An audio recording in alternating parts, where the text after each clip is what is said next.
এই যে hello, excuse me আপু, এই অ্যাড্রেসটা বলতে পারবেন? রিকশা থেকে নেমে আসা একটি ছেলে নদীকে উদ্দেশ্য করে এই কথাটা বললেন। তার বান্ধবীদের নিয়ে রাস্তার পাশে গাড়িটা নিয়ে ড্রিঙ্কস করছিল। প্রথমবার বলাতে নদী শুনতে পেল না, কারণ সে ড্রিঙ্কসে উন্মাদ হয়ে আসছিল। তাই আয়ান আবার নদীকে উদ্দেশ্য করে বলতে থাকে। এই যে হ্যালো আপু, এই অ্যাড্রেসটা কোথায় বলতে পারবেন প্লিজ? নদী আয়ানের দিকে ফিরে তাকায়, আর তখনই দেখতে পায় একটা কিউট দেখতে ছেলে তার সামনে দাঁড়িয়ে আছে। আর তখনই সে ড্রিঙ্কের বোতলটা গাড়ির উপরে রেখে ছেলেটার দিকে এগিয়ে যায় আর বলতে থাকে। কিরে হিরো, কি হয়েছে, কিছু বলবি নাকি? না মানে আসলে আপু, আমি গ্রাম থেকে এসেছি এখানে আমার বড় চাচার বাসায়, কিন্তু বাসাটা খুঁজে পাচ্ছি না। আপনি একটু ঠিকানাটা দেখে আমায় বলে দেবেন? এই বলে আয়ান নদীর দিকে একটা কাগজ বাড়িয়ে দিল। নদী কাগজটা হাতে নিয়ে দেখলো এটা তো তাদের বাসার ঠিকানা লেখা আছে। তখনই নদী ছেলেটার থুতনিতে হাত রেখে বলতে লাগলো। কিরে খোকা, তুই ঠিক বলছিস তো? এই ঠিকানায় যাবি? হ্যাঁ আপু, আমি একদম ঠিক কথাই বলছি। আমার আব্বু তো আমাকে এই ঠিকানাটাই লিখে দিয়ে বলল ঠিকানা অনুযায়ী পৌঁছে যেতে।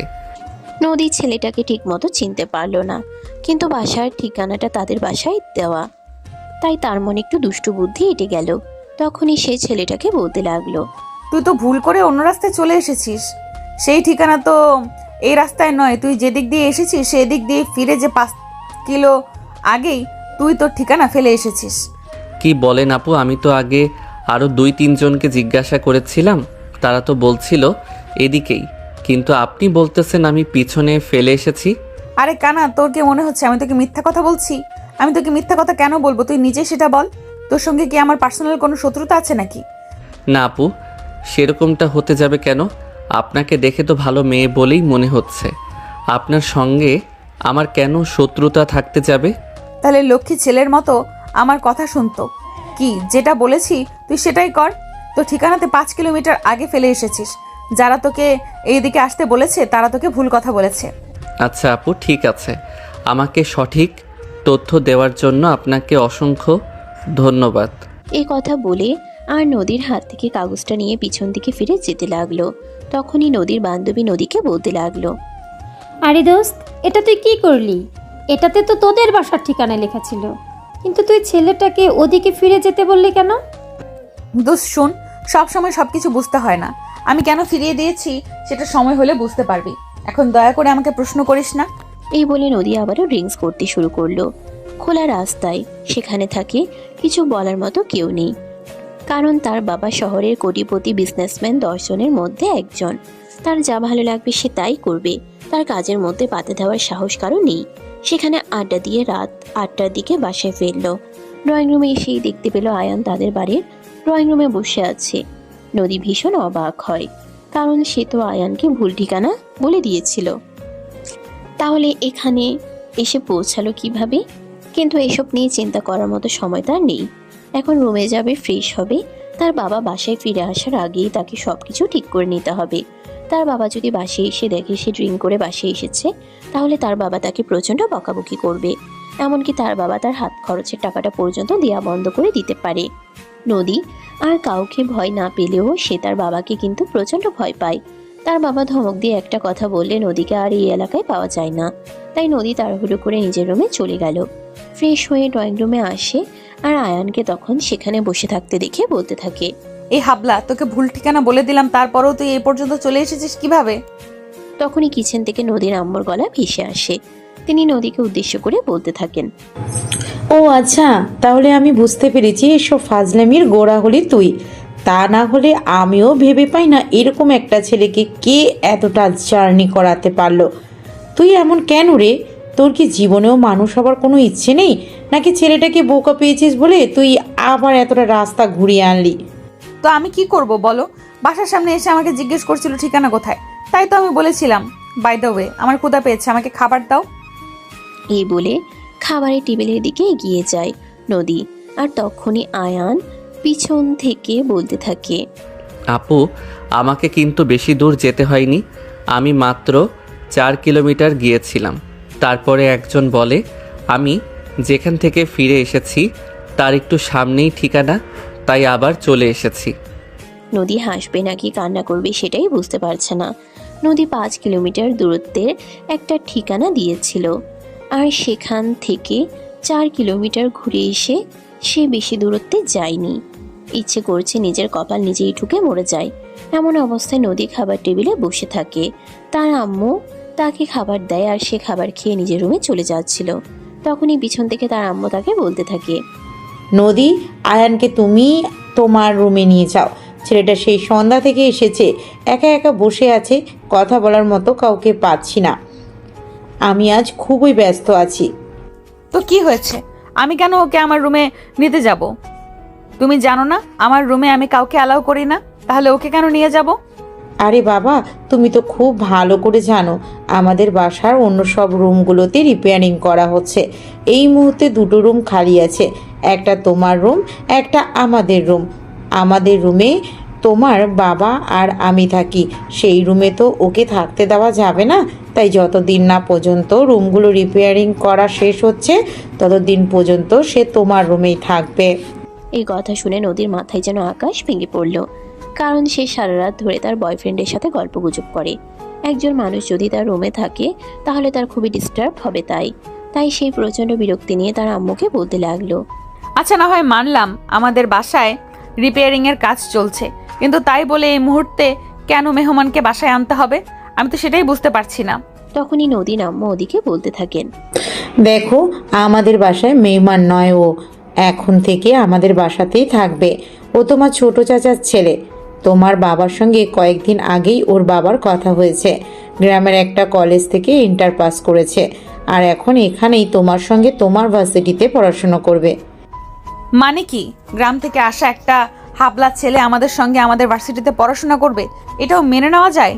নদীর এমন কথায় খুবই বিরক্ত হন নদীর আম্মু, আর তিনি নদীকে একটা ধমক দিয়ে বলতে থাকেন, এইসব কী ধরনের কথা? আমি তো সেটাই বুঝতে পারছি না, তুমি ছেলেটাকে হ্যাবলা কেন বলছো? না হয় ওর জ্ঞান বুদ্ধি একটু কম আর যথেষ্ট শান্ত স্বভাবের, তাই বলে তুমি তাকে হ্যাবলা বলতে পারো না? ওরে বাবা রে বাবা, হাবলা বলতে চাইছি? তোর খুব গায়ে লেগে গেছে? হাবলাকে হাবলা বলবো না তো কি বলবো? দেখো, এখন কিন্তু তুমি একদম বেশি বাড়াবাড়ি করে ফেলছো। এসব করা কিন্তু তোমার একদম উচিত হচ্ছে না, আমি তোমায় বলে দিলাম। আচ্ছা ঠিক আছে, আমি আর বাড়াবাড়ি করলাম না, যাচ্ছি আমার রুমে। তবে আমার রুমে কাউকে থাকতে দেব না, এই তোমাকে বলে দিলাম। প্রয়োজন হলে ড্রয়িং রুমে থাকুক। এবারে নদী নিজের রুমে চলে গেল। আয়ান তখনও সেখানে চুপচাপ বসে আছে, কোনো কথাই বলছে না।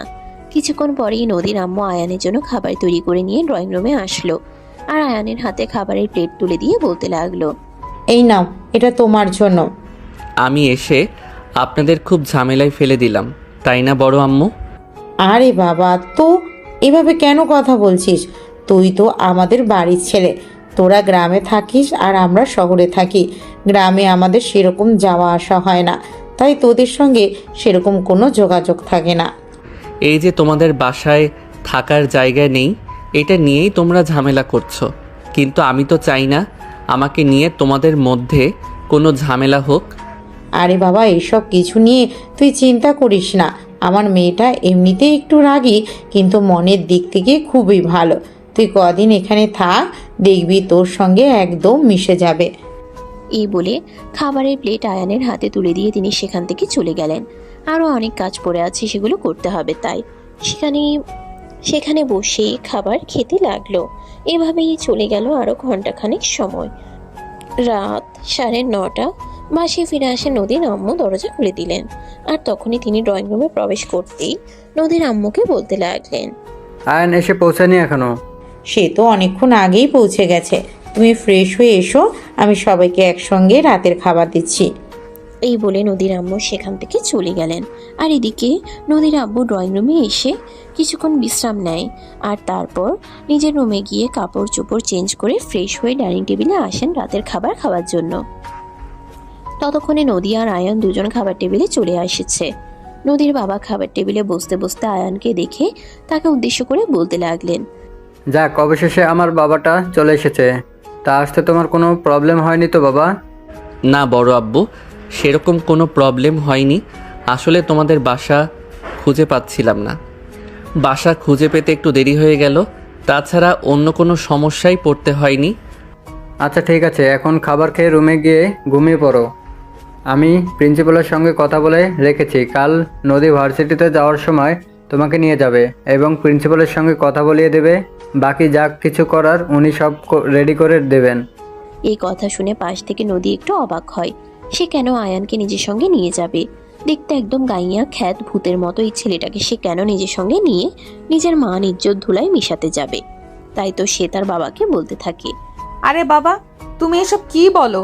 তোমার কি মাথা খারাপ হয়ে গেছে নাকি? এই গাইয়া খ্যাত মার্কা ছেলেটাকে কেন আমি আমার সঙ্গে নিতে যাব? আমার বন্ধু মহলে আমার মান সম্মান বলতে কিছু থাকবে? নদীর এমন কথায় ভীষণভাবে রেগে যান তার বাবা। আর তিনি তখন নদীকে ধমক দিয়ে বলতে থাকেন, তোমাকে ভার্সিটি থেকে পড়াশোনা শেখানো হয় নাকি বেয়াদবি, আমি তো সেটা বুঝতে পারি না। কেন বাবা, আমি আবার কি করলাম? যা সত্য তাই তো বললাম। আমরা শহরের ছেলে মেয়ে, শহরের পরিবেশে বড় হয়েছি, আর এখানকার পরিবেশ সেই অভ্যস্ত। ও তো আমাদের সঙ্গে মানাতে পারবে না। আমিও কিন্তু একটা সময় গ্রাম থেকে এখানে এসেছিলাম। আমি শুরুতেই সব কিছু পারতাম না, আস্তে আস্তে সব কিছুর সঙ্গে নিজেকে মানিয়ে নিয়েছি। আর আমার বিশ্বাস আয়ান কিছুদিন থাকলে সব কিছুর সঙ্গে নিজেকে মানিয়ে নিতে পারবে। হ্যাঁ, তোমার বাবা একদম ঠিক কথাই বলেছে। ছেলেটা থাকুক না কিছুদিন এখানে, তারপর দেখবে আস্তে আস্তে সব কিছু ঠিক হয়ে যাবে। বাবার ধমক খেয়ে নদীর তোতা মুখ একদম ভোতা হয়ে গেল। সে আর কোনো কথাই বলল না। খাবার খেয়ে চুপচাপ নিজের রুমে চলে গেল আর বিছানায় শুয়ে শুয়ে মোবাইল টিপতে লাগলো। প্রায় আধা ঘন্টা পর নদীর আম্মু আয়ানকে নিয়ে নদীর রুমে আসলো আর তারপরেই বলতে লাগলো, নদী, আয়ানকে দিয়ে গেলাম, তোমার সঙ্গেও ঘুমাবে। এখন আর ওর সঙ্গে দয়া করে খারাপ আচরণ করো না। তোমার বাবা কিন্তু এখন বাসায় আছে, প্রচুর রেগে যাবে বলে দিলাম। এই বলে আয়ানকে রুমে ঢুকিয়ে দিয়ে নদীর আম্মু সেখান থেকে চলে গেল। তখনই নদী বিছানা থেকে উঠে বসে দরজাটা আগে লাগিয়ে দেয়, যাতে রুমের ভিতরে কোনো কথা বাহিরে না যায়। তারপরে আয়ানের সামনে এসে দাঁড়ায়। আয়ানের শার্টের কলার চেপে ধরে বলতে থাকে, ওই হারামজাদা ফাজিলের বাচ্চা, এখানে কেন এসেছিস? আমাকে জ্বালানোর জন্য? আমি সারা রাত আমার বয়ফ্রেন্ডের সাথে কথা বলবো, তুই থাকলে আমার এতে সমস্যা হবে। আপু, আমি শুধু একপাশে চুপচাপ শুয়ে ঘুমিয়ে পড়ব। আমি তোমাদের কোনো কথা শুনবো না। আর আমি তোমাকে কথা দিচ্ছি, আমি এসব কিছু কখনো বড় আম্মু বড় আব্বুকে বলবো না। ঠিক বলেছিস তো। পরে আবার আমার আর আমার বয়ফ্রেন্ডের কথা শুনে আব্বু আম্মুর কাছে আমার নামে বিচার দিবি না তো? না আপু, তুমি আমার উপর সম্পূর্ণ ভরসা রাখতে পারো। আমি এমনটা কখনোই করব না। আচ্ছা ঠিক আছে, শুধু তুই বলছিস বলে তোকে ভরসা করে রুমে থাকতে দিচ্ছি। তবে তুই আমার সঙ্গে এক বিছানায় কখনোই ঘুমাতে পারবি না। আমি তোকে কম্বল আর বালিশ দিচ্ছি, সেটা নিয়ে সোফায় গিয়ে শুয়ে পড়। আচ্ছা আপু, ঠিক আছে, কোনো সমস্যা নেই। তুমি আমাকে যেমনটা করতে বলবে আমি ঠিক তেমনটাই করব। এই তো গুড বয়। এই বলে নদী আলমারি থেকে একটা কম্বল আর বালিশ বের করে আয়ানের হাতে তুলে দিল। আয়ান তখন আর কোনো কথা না বলে সেটা নিয়ে সোফায় গিয়ে ঘুমিয়ে পড়ল। এদিকে নদী অর্ধেক রাত পর্যন্ত তার বয়ফ্রেন্ডের সঙ্গে কথা বলল আর তারপরেই বিছানায় শুয়ে ঘুমিয়ে পড়ে। পরের দিন সকালবেলা ঘুম থেকে উঠে নদীর বাবা আয়ানকে নিজের রুমে ডেকে নিলেন আর বলতে লাগলেন, বাবা শোনো, আমি তো তোমাকে বললাম আমি ভার্সিটি প্রিন্সিপালের সঙ্গে কথা বলে রেখেছি। এখন তুমি শুধু নদীর সঙ্গে যাবে, তারপরে উনি সমস্ত কিছু তোমাকে বুঝিয়ে দেবেন। আর টাকা পয়সা আমি সব ওনার অ্যাকাউন্টে পাঠিয়ে দিয়েছি। আচ্ছা বড় আব্বু, ঠিক আছে, কোনো সমস্যা নেই। আমি আপুর সঙ্গে চলে যেতে পারবো। অতঃপর নদীর পাপা রুম থেকে বের হয়ে নাস্তা করে অফিসের উদ্দেশ্যে বের হয়ে যান। কিছুক্ষণ পরেই নদীর ঘুম থেকে ওঠে আর তখনই তার আম্মু তাকে সবকিছু খুলে বলে। যদিও নদীর আয়ানকে নিয়ে যেতে অনেক আপত্তি ছিল, কিন্তু তার বাবার কথা সে ফেলতে পারবে না। তাই সে বাধ্য হয়ে আয়ানকে নিজের সঙ্গে নিল আর তারপর দুজনে মিলে গাড়িতে করে ভার্সিটি পর্যন্ত পৌঁছে গেল। নদী ভার্সিটিতে এসে গাড়িটাকে আগে পার্ক করলো, তারপর নিজে নেমে আয়ানকে গাড়ি থেকে নামতে বলল। আয়ান নদীর পিছন পিছন গাড়ি থেকে নেমে আসে। তখনই নদী আয়ানকে বলতে থাকে, আয় আমার সঙ্গে তাড়াতাড়ি আয়, তোকে ক্লাসে পৌঁছে দিয়ে তারপর আমার কাজ আছে। আয়ান তখন কোনো কথা না বলে নদীকে অনুসরণ করতে লাগলো। নদী আয়ানকে নিয়ে একদম প্রিন্সিপাল স্যারের কেবিনে চলে আসলো আর তারপরে প্রিন্সিপাল স্যারকে দেখে নদী বলতে লাগলো, আসসালামু আলাইকুম স্যার। বাবা নাকি আপনাকে ফোন করেছিল, কিছু বলেছিল নাকি? হ্যাঁ বললো, গ্রাম থেকে নাকি তোমার একটা চাচাতো ভাই এসেছে, সে নাকি এখন থেকে আমাদের ভার্সিটিতেই পড়াশোনা করবে। হ্যাঁ স্যার, গ্রাম থেকে একটা হাবলা ক্লান্ত এসেছে, আর তাকেই আমি আপনার কাছে নিয়ে এসেছি। এই বলে নদী আয়ানকে হাত ধরে টানতে টানতে প্রিন্সিপাল স্যারের কেবিনে প্রবেশ করলো। আর তারপর আয়ানকে দেখিয়ে প্রিন্সিপাল স্যারকে বলতে লাগলো, স্যার, এই যে সেই হাবলাকান্ত, যাকে বাবা গ্রাম থেকে এখানে মানুষ বানানোর জন্য নিয়ে এসেছে, দেখুন চেষ্টা করে পারেন কিনা। এই বলে টিটকারি মার্ক একটা হাসি দিয়ে নদী প্রিন্সিপাল স্যারের কাছ থেকে বিদায় নিয়ে সেখান থেকে বের হয়ে চলে গেল। আর তখনই প্রিন্সিপাল স্যার আয়ানকে বলতে লাগলো, আচ্ছা, তুমি তাহলে সেই ছেলে যাকে নদীর বাবা আমাদের ভার্সিটিতে ভর্তি করানোর জন্য গ্রাম থেকে নিয়ে এসেছেন, তাই তো? হ্যাঁ স্যার, একদমই তাই। আমি আমাদের গ্রামের কলেজ থেকে ইন্টার পাস করেছি। আমার ইচ্ছে ছিল গ্রামে কিছু একটা করব। কিন্তু বড় আব্বু আর আমার আব্বু দুজনে মিলে সিদ্ধান্ত নিয়েছে আমাকে শহরের ভার্সিটিতে পড়াশোনা করাবে, তাই এখানে আসা। যাই হোক, সে ভালো কথা। আমি তো তোমার রেজাল্টটা দেখেছি, তুমি তো খুবই ভালো স্টুডেন্ট। তুমি চাইলে শহরের নাম করা যে কোনো ভার্সিটিতে ভর্তি হতে পারো, এতে তোমার কোনো প্রবলেম হবে না। স্যার, তাহলে কি আমাকে আপনাদের ভার্সিটিতে ভর্তি নিচ্ছেন? হ্যাঁ, একদমই তাই।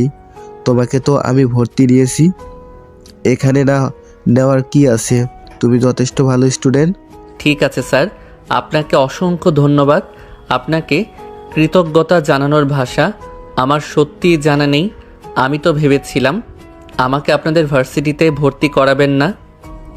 প্রিন্সিপাল স্যারের এমন কথা শুনে ভীষণ অবাক হন। এত ভালো স্টুডেন্ট, তাকে ভার্সিটিতে ভর্তি না করানোর কি আছে? তাই তিনি আয়ানকে উদ্দেশ্য করে বলতে থাকেন, আচ্ছা, তোমার এরকমটা কেন মনে হলো? এর পিছনে কি কোনো যৌক্তিক কারণ আছে? তার কারণ তো অবশ্যই আছে। আমি নাকি দেখতে হ্যাবলাকান্তের মতো। এই যে একটু আগে আপু বলে গেল, আপনি শুনতে পাননি? দেখো, নদীর কথায় তুমি কিছু মনে করো না। নদী একটু ওরকমই সবার সঙ্গে হিংসা করে, কারোর সঙ্গে সহজে মিশতে চায় না। আচ্ছা স্যার, বাদ দিন সেসব কথা। আমি কি আজ থেকে ক্লাস করব? হ্যাঁ, একদমই তাই। তোমার বড় আব্বুর সঙ্গেও তো আমার সেই রকম কথা হয়েছে। তুমি আজকে থেকেই ক্লাস করবে। তুমি 1 মিনিট ওয়েট করো, আমি একজনকে ডেকে দিচ্ছি, সে তোমাকে তোমার ক্লাসে পৌঁছে দেবে। এই বলে প্রিন্সিপাল স্যার একজন মধ্যবয়স্ক লোককে ডেকে নিল। আর তারপর আয়ানকে তার বইপত্র বুঝিয়ে দিয়ে ক্লাসে দিয়ে আসতে বলল। ওই লোকটি আয়ানকে তার ক্লাসে পৌঁছে দিল। আয়ান ক্লাসে প্রবেশ করা মাত্রই ক্লাসের সমস্ত স্টুডেন্ট তার দিকে তাকিয়ে আছে। মনে হচ্ছে এমন যেন ভুল করে কোনো অনাকাঙ্ক্ষিত বস্তু সেখানে চলে এসেছে। কেউ তো ঠোঁট চেপে চেপে হাসছিল। তখনই ক্লাস টিচার সবাইকে উদ্দেশ্য করে বলতে লাগলো, কি হচ্ছে এসব? তোমরা জানো ওর পরিচয় কি? ওকে নিয়ে হাসাহাসি করছো? এত বড় সাহস তোমাদের? ক্লাস টিচারের ধমক শুনে মুহূর্তের মধ্যেই পুরো ক্লাস একদম নিস্তব্ধ হয়ে গেল। আয়ান বুঝতে পারলো না কিভাবে কি হচ্ছে। তারপরেও ক্লাস টিচার তাকে নিয়ে জায়গায় বসলো। আর তারপর বলতে লাগলো, দেখো ছেলে, ওদের কথাই কিছু মনে করো না। ওরা শহরে বড় হয়েছে তো, ওরা একটু ওভার স্মার্ট। তোমার কোনো প্রবলেম হলে তুমি আমাকে বলো, আমি তোমাকে সহযোগিতা করব। আপাতত কোনো কিছু লাগবে না স্যার। এই বলে ক্লাস টিচার আয়ানকে নিয়ে তার জায়গায় বসিয়ে দিয়ে ক্লাস করাতে শুরু করলো। ভার্সিটি ছুটি হলো বিকেল 3টায়। নদী ভার্সিটির গেটের সামনে দাঁড়িয়ে আয়ানের জন্য অপেক্ষা করছে। বেশ কিছুক্ষণ পর সেখানেই চলে আসে। আর তখনই নদী চিৎকার দিয়ে বলতে থাকে, ওই হারামজাদা, এতক্ষণে তোর আসার সময় হলো। আমি যদি তোকে ফেলে রেখে চলে যাই, তখন তো আবার বাসাতেও যেতে পারবি না। তখন তো আবার তোর জন্য আমাকে 1000টা কথা শুনতে হবে। সরি আপু, আসলে ক্লাসের কিছু ছেলেরা আমাকে নিয়ে মজা করছিল। তারা আমার গায়ে চিমটি কাটছিল। এই দেখো, একদম চিমটি দিয়ে রক্ত বের করে ফেলেছে। এই বলে আয়ান তার হাত দুটো নদীকে দেখায়। নদী আয়ানের হাত দুটো দেখে প্রচন্ড রকম রেগে গেল। এগুলো মানুষ নাকি অন্য কিছু? একটা ছেলে এরকম হ্যাবলাকান্ত হতেই পারে, কিন্তু তাই বলে তাকে নিয়ে এভাবে মজা নেওয়া, এগুলো কোন ধরনের মানসিকতার পরিচয় হতে পারে? এটাই ভেবে পায় না নদী। সে প্রচন্ড রকম রেগে গিয়ে আয়ানকে বলতে লাগলো, আরে অবলার বাচ্চা, হ্যাবলা মানুষ এতটা হ্যাবলা হতে পারে? এটা তোকে না দেখলে আমি বুঝতেই পারতাম না। কে তোকে এই অবস্থা করেছে? আমাকে নিয়ে চলো ওখানে। না আপু, তোমাকে ওখানে যেতে হবে না। ওরা বড্ড ফাজিল। তারপর হয়তো ওরা তোমাকেও মারবে। আয়ানের এমন কথা শুনে নদী আরো বেশি রেগে গেল। আর তাকে জোরে ধমক দিয়ে বলতে লাগলো, ওরে হারামজাদা, আমাকে গিলে খেয়ে ফেলবে। আর কে গিলে খেয়ে ফেলবে? এইসব কিছু নিয়ে তোকে চিন্তা করতে হবে না। তোকে যেটা বলেছি তুই সেটাই কর। এই ভার্সিটিতে এখনো এমন কোনো ছেলে মানুষ পয়দা হয়নি যে আমার সামনে দাঁড়িয়ে গলা উঁচিয়ে কথা বলতে পারবে। বুঝতে পেরেছিস? চিৎকার দিয়ে এই কথাটা বলায় আয়ান একটু ভয় পেয়ে যায় আর থমকে দাঁড়ায়। তখনই নদী আবার আয়ানকে বলতে থাকে, তুই কি যাবে এখন আমাকে নিয়ে ওখানে, যেখানে ওই ছেলেগুলো তোর এই অবস্থা করেছে, নাকি এখন আমি তোকে আরো 4টা দিব? আপু, তুমি আমাকে মারবা মারো, কিন্তু ওদের কাছে যেও না। ওরা খুবই ফাজিল, আবার তোমাকে না কিছু করে বসে। আয়ানের এমন কথায় নদী আরো বেশি রেগে যায় আর ঠাস করে আয়ানের গালে একটা চড় বসিয়ে দিয়ে বলতে থাকে, ওরে হারামজাদা, তোকে বললাম না আমার যা হওয়ার হবে, সে সব কিছু নিয়ে তোকে চিন্তা করতে হবে না। তুই আমাকে ওখানে নিয়ে চল আগে, আমি ওদের শায়েস্তা করব, তারপরে শান্তি। এই বলে আয়ান সেখানে নদীকে নিয়ে যেতে না চাইলেও নদী আয়ানকে জোর করে সেখানে নিয়ে গেল। আর তারপরেই নদী দেখতে পেল সেকেন্ড ইয়ারের কিছু ছেলে পেলে সেখানে দাঁড়িয়ে আছে। নদীকে দেখা মাত্রই তারা নদীকে সালাম দিল আর বলতে লাগলো, ওয়ালাইকুম আসসালাম স্যার। একটু আগে ছেলেটা এখান দিয়ে যাচ্ছিল, ওর সঙ্গে তোরা কি করেছিস?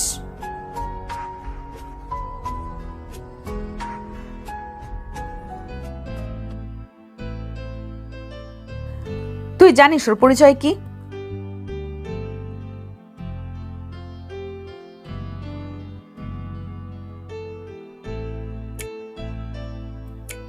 তাহলে সঙ্গে র্যাগিং করার সাহস পেলি কোথা থেকে?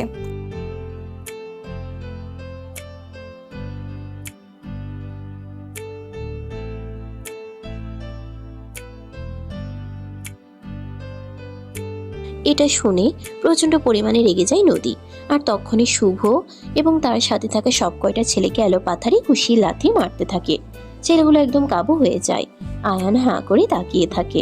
একটা মেয়ে মানুষের শরীরে এত শক্তি আসতে পারে, আর সে এতগুলো ছেলেকে একসঙ্গে মারপিট করতে পারে, এটা আয়ান এই প্রথমবার দেখলো। নদী সবকটা ছেলেকে ইচ্ছা মতো মেরে তারপর বলতে লাগলো, হারামজাদার বাচ্চা, এ আমার চাচাতো ভাই। এর সঙ্গে আর কোনোদিন যদি উল্টাপাল্টা কিছু করেছিস তাহলে তোদের হাড্ডি আমি গুঁড়ো করে ছেড়ে দেবো বলে দিলাম। এই বলে নদী সবকটাকে শাসিয়ে সেখান থেকে চলে যাচ্ছিল। আর তখনই পিছন থেকে শুভ বলতে থাকে,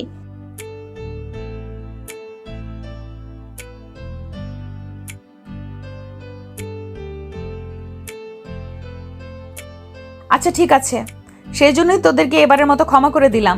যদি আর কোনোদিন এই ছেলেটার আশেপাশে তোদেরকে দেখেছি তাহলে তোদের এমন অবস্থা করব যেটা তোরা কোনোদিনও কল্পনাও করতে পারবি না, এটা তোদেরকে বলে দিলাম। এই বলে নদী আয়ানের হাত ধরে টানতে টানতে সেখান থেকে নিয়ে চলে গেল। গাড়িতে উঠে বসলো। নদী গাড়ি ড্রাইভ করছে। আয়ান তার পাশে সিটে বসে আছে, কোনো কথা বলছে না। ভয়ে তার গলা একদম শুকিয়ে গেছে। তখনই নদী আয়ানকে উদ্দেশ্য করে বলতে লাগলো, কিরে তুই এইভাবে একদম চুপ করে আছিস কেন? না মানে আসলে আপু, তুমি এই ছেলেগুলোকে কিভাবে মারলে? নদী তখন আরো রেগে গিয়ে আয়ানকে বলতে থাকে, কিভাবে মেরেছি তুই দেখতে পাসনি?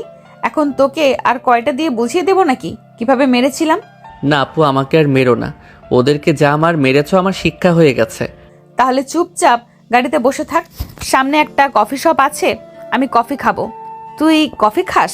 না আপু, আমি তো কফি খাই না, আমি রং চা খাই। নদী কোনো কথা বলল না, চুপচাপ কফি শপের সামনে গিয়ে গাড়িটা দাঁড় করালো। আর তারপর আয়ানকে গাড়ি থেকে নামতে বলল। কোনো কথা না বলেই গাড়ি থেকে নেমে আসে, কারণ সে বুঝতে পারে এখন নদীর সঙ্গে কথা বললে যদি নদী রেগে যায় তাহলে হিতে আরও বিপরীত হতে পারে। আয়ান আর নদী দুজনেই কফি শপের ভিতরে গিয়ে বসলো। আর তখনই নদী দুজনের জন্য 2টো কফি অর্ডার করে। কিছুক্ষণের মধ্যেই ওয়েটার তাদের কফি দিয়ে গেল। নদী একটা হাতে নিয়েছে আর অপরটা টেবিলের উপরেই রয়ে গেছে। আয়ান চুপচাপ বসে আছে, কোনো কথা বলছে না। তখনই নদী আবারও আয়ানকে ধমক দিয়ে বলতে থাকে, ওই হারামজাদা, কফি ঠান্ডা হয়ে গেছে, দেখতে পাচ্ছিস না নাকি? খাবি কবে? না মানে আসলে আপু, আমি তো তোমাকে বললাম সব কিছু। আমি কফি খাই না, আমি রং চা খাই। ওরে হারামজাদা, তখন তুই গ্রামে ছিলি, এখন শহরে এসেছিস, এখানে রং চা পাওয়া যায় না। এখানে কে কফি খেতে হবে? শুরু কর, অভ্যাস অভ্যাস করে নে। এই বলে নদী কফির অন্য মগটা আয়ানের দিকে এগিয়ে দিল। আয়ান তখন কোনো কথা না বলেই নদীর কাছ থেকে সেটা নিয়ে নিল, কারণ সে খুব ভালো করেই জানে নদী প্রচণ্ড পরিমাণে রেগে আছে। এখন তার সঙ্গে কথা বললে এর পরিণাম আরও বেশি খারাপ হতে পারে। ইচ্ছে না থাকা সত্ত্বেও আয়ান কফিতে চুমুক দিতে লাগলো। কিছুক্ষণের মধ্যেই তাদের কফি খাওয়া হয়ে গেল। তখনই নদী আয়ানকে বলতে লাগলো, এই শোন, আমি তোকে এখান থেকে একটা রিকশায় উঠিয়ে দেই, বাসার সামনে নামিয়ে দিবে, তারপর তুই রুম পর্যন্ত যেতে পারবি তো? আপু সে না হয় আমি চলে যেতে পারবো, কিন্তু তুমি কোথায় যাবে? তুমি বাসায় যাবে না? দেখ, আমাকে একদম এত প্রশ্ন করবি না। এত প্রশ্ন করা আমার একদম ভালো লাগে না। আমার বয়ফ্রেন্ড আমাকে ফোন করেছে, সে কিছুক্ষণের মধ্যেই আমার সঙ্গে দেখা করার জন্য এখানে আসবে। ও আচ্ছা, তাহলে আমিও থাকি না এখানে, না হয় তোমাদের সঙ্গে বসে কিছুক্ষণ গল্প গুজব করলাম আর দুলাভাইয়ের সঙ্গে পরিচিত হয়ে নিলাম। একদম বেশি পাকনামি করবি না, তোকে এখানে থাকতে হবে না, তুই চলে যা। আমি তোকে রিকশায় উঠিয়ে দিচ্ছি, আমি আমার বয়ফ্রেন্ডের সঙ্গে ডেটিংয়ে যাব, সেখানে তুই থেকে কি করবি? আচ্ছা ঠিক আছে আপু, কোনো সমস্যা নেই, তুমি যেরকমটা বলবে সেরকমটাই হবে। এই বলে নদী আয়ানকে নিয়ে কফি শপ থেকে বের হলো, আর তারপরে একটা রিক্সা ডেকে নিয়ে আয়ানকে রিক্সায় উঠিয়ে দিল।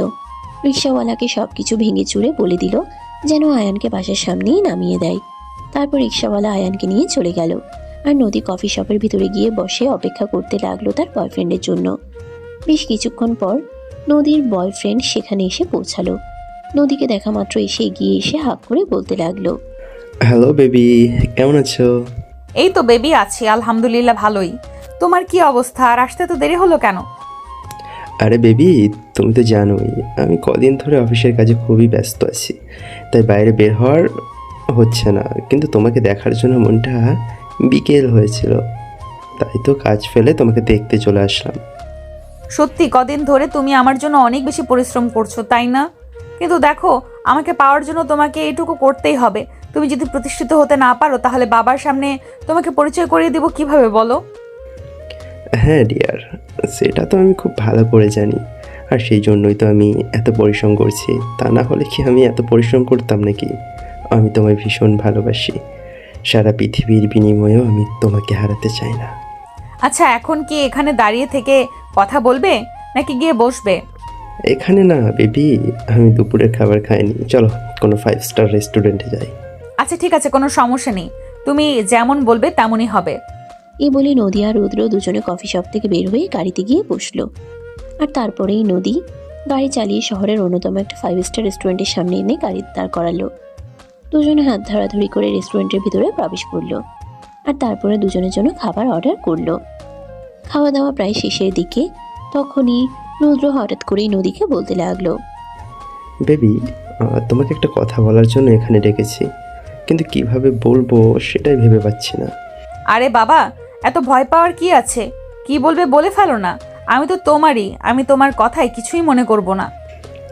না মানে বেবি, আসলে আমার একটা জিনিস লাগতো, কিন্তু তোমার কাছে কিভাবে চাইবো সেটাই তো ভেবে পাচ্ছি না, নিজেকে খুব ছোট মনে হচ্ছে। আরে ডিয়ার, বললাম তো, এত লজ্জা পাওয়ার কিছুই নেই। আমার যা কিছু আছে সব কিছু তো তোমারই হবে, তাহলে লজ্জা পাওয়ার কি আছে? বলে ফেলো দেখি। কিছুক্ষণ চুপ করে থাকে রুদ্র, আর তারপরে সে নদীকে বলতে থাকে, দেখো, তুমি তো খুব ভালো করেই জানো আমি একটা বিজনেস দাঁড় করানোর চেষ্টা করছি। আমার ফ্যামিলির আর্থিক অবস্থা অতটাও ভালো নয় যে তারা আমাকে কোনো বিগ অ্যামাউন্ট দিয়ে সহযোগিতা করবে। হ্যাঁ, সেটা তো আমি খুব ভালো করেই জানি। এখন মূল কথা কি সেটাই আমাকে খুলে বলো। আসলে আমি আমার বিজনেস তাড়াতাড়ি সফল হওয়ার জন্য একটা বিগ অ্যামাউন্ট বিনিয়োগ করতে চাইছিলাম। হ্যাঁ, সেটা তো খুবই ভালো কথা। তুমি যত তাড়াতাড়ি বিজনেসে সাকসেসফুল হতে পারবে, আমি তত তাড়াতাড়ি তোমাকে আমার বাবার সঙ্গে পরিচয় করে দিতে পারবো। তখনই আবারও চুপ হয়ে যায় রুদ্র। সে কিছু একটা চিন্তা করে, তারপর আবারও নদীর দিকে তাকিয়ে নদীর হাত দুটো ধরে বলতে থাকে, আসলে বেবি, সমস্যাটা এখানেই। তোমাকে তো বললাম সব কিছু, এখন এত বড় অ্যামাউন্ট আমি কোথায় পাবো বলো তো? এই বলে অনেকক্ষণ চুপ করে থাকে রুদ্র। নদী কিছুটা আন্দাজ করতে পারে আসলে রুদ্র কি মিন করতে চাইছে আর তাকে কি বোঝাতে চাইছে। তখনই নদী রুদ্রকে বলতে থাকে, আচ্ছা ঠিক আছে, কোনো সমস্যা নেই, এসব কিছু নিয়ে তোমাকে কোনো চিন্তা করতে হবে না, আমি দেখছি কি করা যায়। আনুমানিক কত টাকা লাগতে পারে তোমার? বেশি না বেবি, এই তো 10-15 লাখ হলেই হয়ে যেত। 20-25 লাখ? তাও আবার বেশি না বলছো? আচ্ছা ঠিক আছে, কোনো সমস্যা নেই, তোমার জন্য আমি সব করতে পারি, দেখি কি করা যায়। এই বলে দুজনে খাওয়া দাওয়া শেষ করে আরো বেশ কিছুক্ষণ গল্প গুজব করে, আর তারপরেই নদী বাসায় চলে আসে। রাতে খাওয়া দাওয়া শেষ করে বিছানায় শুয়ে শুয়ে নদী ভাবতে লাগে, এতগুলো টাকা রুদ্রকে সে কোথা থেকে দেবে। তার বাবার কাছে চাইলে নিশ্চয়ই এতগুলো টাকা এমনি এমনি দেবে না। তার বাবা 1000টা কারণ জিজ্ঞাসা করবে, আর যখনই কিনা জানতে পারবে নদী তার বয়ফ্রেন্ডকে এই টাকাগুলো দিতে চাইছে, তখন তো মোটেই দেবে না এই টাকাগুলো। তাই নদী ভীষণ চিন্তায় পড়ে গেল। কিন্তু বয়ফ্রেন্ডকে সে কথা দিয়ে এসেছে, এখন কি করবে? অনেকক্ষণ চিন্তা ভাবনা করতেই নদীর মনে পড়ে গেল তার বেশ কিছু গোল্ড আর ডায়মন্ডের গহনা আছে, যেগুলো সেই ছোটবেলা থেকে তার মা বাবা আর ফ্যামিলির মানুষজন তাকে গিফট করে আসছে। নদী সবকিছুই নিজের কাছে জমা করে রেখেছে, কখনোই কোনো কিছু ব্যবহার বা খরচ কোনোটাই করেনি। নদী মনে মনে ভাবতে লাগলো, এই গহনাগুলো বিক্রি করে এই টাকাগুলো সে রুদ্রকে দেবে। আর বিয়ের সময় তো রুদ্র এবং তার ফ্যামিলি থেকে অনেক গহনা দেয়া হবেই তাকে, তাহলে আর এত গহনা দিয়ে সে কি করবে? এমনিতেও নদীর গহনার প্রতি সেরকম কোনো আকর্ষণ নেই, সে সবসময় সাদামাটা থাকতেই বেশি পছন্দ করে। তাই সে মনে মনে সিদ্ধান্ত নিল তার মা বাবাকে না জানিয়ে এই গহনাগুলো বিক্রি করে দেবে, আর সেই সব টাকাগুলো রুদ্রর হাতে তুলে দিবে। কিন্তু সবকিছুই থাকবে গোপন। যেমন চিন্তা তেমনই কাজ। পরের দিন শুক্রবার ছিল। পরের দিন শুক্রবার ছিল। নদী সবগুলো গহনা নিজের আলমারি থেকে বের করে ব্যাগে ঢুকিয়ে নিল, আর তারপর সেগুলো নিয়ে জুয়েলার্সের দোকানে চলে গেল। সবগুলো গহনা বিক্রি করে নদী মোটামুটি প্রায় 24 লক্ষ টাকার মতো পেল, যেখানে রুদ্রর 20 থেকে 25 লাখ টাকাই প্রয়োজন ছিল। তখন এই মুহূর্তে ওখানে দাঁড়িয়ে থেকেই নদী রুদ্রকে ফোন দেয়। রুদ্র টাকার কথা শুনে কিছুক্ষণের মধ্যেই সেখানে পৌঁছে গেল। নদীর হাতে এতগুলো টাকা দেখে রুদ্রের চোখ ছলছল করছিল, সে নিজেকে আর সামনে রাখতে পারছিল না। নদীর হাত থেকে টাকাগুলো নিজের হাতে নিয়ে নিল আর বলতে লাগলো, thank you baby, thank you so much. তোমাকে কৃতজ্ঞতা জানানোর ভাষা আমার সত্যিই জানা নেই। তোমাকে একবার বলতেই তুমি আমার জন্য এতগুলো টাকার ব্যবস্থা করলে। আরে বাবা, এখানে এত করে ধন্যবাদ দেওয়ার কি আছে? আমার যা কিছু আছে সব কিছু তো তোমারই, আর তোমার যা কিছু হবে সব কিছু তো আমারই হবে, তাই না? হ্যাঁ বেবি, একদমই তাই। এই বলে ছলছল চোখে নদী থেকে টাকাগুলো নিয়ে নিল রুদ্র, আর তারপরেই নদী থেকে বিদায় নিয়ে সেখান থেকে চলে গেল। এরপর থেকেই তাদের সম্পর্কে ঝামেলা হতে শুরু করলো। নদী যখনই রুদ্রকে ফোন দিত, সে সবসময় নদীকে অজুহাত দেখাতো আর বলতো সে ব্যবসার কাজে ব্যস্ত আছে। নদীকে আগের মতো সময় দিত না, আগের মতো কেয়ার করতো না, আগের মতো ফোনও দিত না, খোঁজ খবরও নিত না। এই বিষয়গুলোতেই নদী ভীষণ আপসেট হয়ে পড়ে, যেখানে কিনা ভার্সিটির সমস্ত ছেলেরা তার পিছনে ঘুরে, আর সেখানে সে একজন নির্দিষ্ট মানুষকে ভালোবাসে, আর সেই মানুষটাই তাকে কোনো পাত্তাই দিচ্ছে না। এই ব্যাপারটা কোনোভাবেই মেনে নিতে পারছে না নদী। তাই তো সেই মনে মনে ঠিক করলো আজ রুদ্রর সঙ্গে দেখা করবে, সেটা যেখানেই হোক আর যেভাবেই হোক। রুদ্রের অফিসের ঠিকানা সে জানে না, তাই ভার্সিটি শেষ হওয়ার পর সে ভার্সিটি থেকে সোজা আয়ানকে বাসায় পাঠিয়ে দিয়ে সে রুদ্রের বাসায় চলে আসে। বাসায় এসে কলিং বেল চাপ দিতেই একজন মধ্যবয়স্ক মহিলা এসে দরজা খুলে দিল, আর তখনই নদী তাকে দেখে বলতে লাগলো, আসসালামু আলাইকুম, রুদ্র বাসায় আছে, আমি ওর সঙ্গে দেখা করতে এসেছি, ওকে একটু ডেকে দিবেন প্লিজ। সে তো নিজের রুমে ঘুমাচ্ছে, দাঁড়াও তুমি ড্রয়িং রুমে এসে বসো, আমি তাকে ডেকে দিচ্ছি। এই বলে রৌদ্রের আম্মু ভিতরে গেল। নদী বাসার ভিতরে প্রবেশ করে ড্রয়িং রুমে বসলো। মধ্যবিত্ত ফ্যামিলির বাসায় যেরকম হয় আর কি সচরাচর। 5 মিনিট পর রুদ্র সেখানে এসে পৌঁছালো।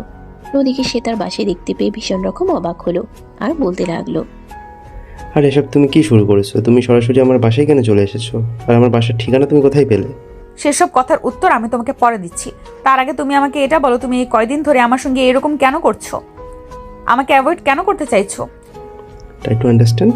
আমি তোমাকে কোনো অ্যাভয়েড করছি না, আমি ব্যবসার কাজে খুবই ব্যস্ত আছি। এখন বাইরে চলো, বাসায় কথা বলা যাবে না, সবাই সন্দেহ করবে। এমন কথায় নদীর মনে সন্দেহ জাগে। যেখানে সে এতগুলো টাকা দিয়ে তাকে ব্যবসা করার জন্য সাহায্য করছে, সেখানে তার ফ্যামিলিতে নদীকে দেখলে কি এমন প্রবলেম হতে পারে। তাই নদী রুদ্রকে বলতে থাকে, মানে তুমি আমাকে কি বোঝাতে চাইছো আর কি বলতে চাইছো? কদিন পরে আমরা দুজন বিয়ে করব, তাহলে এখন যদি আমি তোমার সঙ্গে দেখা করি বা কথা বলি, তাতে কারোর সন্দেহ করার কি আসে যায়? দেখো, এখনো আমি আমার ফ্যামিলিকে তোমার ব্যাপারে কোনো কিছুই জানাইনি। তুমি আমার সঙ্গে বাইরে চলো, তারপর তোমাকে আমি সব কিছু খুলে বলছি। এ বলে নদী সেখান থেকে চলে আসতে না চাইলেও রুদ্র নদীকে জোর করে বাসা থেকে বের করে দিয়ে তার বাসার সামনেই একটা কফি শপে এসে বসে। আর তখনই নদী রুদ্রকে বলতে থাকে, দেখো, তোমার কর্মকাণ্ড ইদানিং আমার ভালো লাগছে না। তুমি কি শুরু করেছো সেটা বলবে আমাকে? দেখো, তুমি অযথাই আমাকে ভুল বোঝো না, আমি কোনো কিছুই শুরু করছি না। আমি শুধুমাত্র তোমার কাছ থেকে কয়েকটা মাস সময় চাইছি, আমাকে একটু ঠিকভাবে সেটেল হতে দাও, তারপর আমি সবাইকে সব কিছু জানিয়ে তোমাকে বাসায় নিয়ে আসবো। সেটা না হয় আমি মেনে নিলাম, কিন্তু তারপরেও আমার কাছে একটা কথা কিন্তু তারপরও আমার তোমার কাছে একটা কথা জানার আছে। তুমি কেন এইভাবে আমাকে অ্যাভয়েড করছো? আমার সঙ্গে ফোনে কথা বলতে চাইছো না, দেখো দেখা করতে চাইছো না, আমাকে সময় দিচ্ছ না, এসবের মানে কি? নদীর এরকম জেরার মুখে পড়ে প্রচণ্ড পরিমাণে খেপে যায় রুদ্র, আর সে চিৎকার করে বলতে থাকে, তুমি আমাকে টাকা দিয়েছো বলে কি আমাকে কিনে নিয়েছো নাকি? তাছাড়া তুমি যে আমাকে টাকা দিয়েছো তার কি প্রমাণ আছে বলো তো? রুদ্রর এমন কথা আর এমন ব্যবহার দেখে মাথায় আকাশ ভেঙে পড়ে নদীর।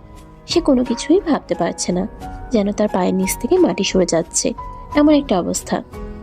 কিন্তু তবুও সে নিজেকে সামলে নিয়ে রুদ্রকে বলতে লাগলো, রুদ্র, তুমি ঠিক আছো তো? তুমি কেন এসব কথা বলছো? তোমার মাথা দেখছি সম্পূর্ণ খারাপ হয়ে গেছে। না, আমার মাথা খারাপ ছিল, এখন আমার মাথা সম্পূর্ণ ঠিক হয়ে গেছে। তুমি একদিন আমাকে পাগল বানিয়ে রেখে দিয়েছো। তুমি কি আমাকে নিজের চাকর মনে করো নাকি, যে যখন তোমার যেটা মন চাইবে সেটাই করবো আমি? মানে কি এসবের? তুমি ব্যবসা করতে চাইলে ব্যবসার জন্য টাকার প্রয়োজন, সেটা আমি দিতাম, কিন্তু যেদিন থেকে তোমাকে টাকা দিয়েছি সেদিন থেকে তুমি আমার সঙ্গে এভাবে খারাপ ব্যবহার করা শুরু করেছো। বেশ করেছি, তোমার সঙ্গে আমি আর থাকতে পারছি না। এই সম্পর্ক থেকে আমি মুক্তি চাই। সারাক্ষণ শুধু আমাকে প্যারা দাও, এসব কিছু আমি আর নিতে পারবো না। দয়া করে এসব থেকে আমাকে মুক্তি দাও। রুদ্র, তুমি সত্যিই পাগল হয়ে গেছো। আমি তোমার সুস্থতার অপেক্ষায় এখান থেকে ফিরে গেলাম। আশা করব তুমি নিজেই সামলে নিয়ে তারপরে নিজেই আমাকে খুঁজে নেবে।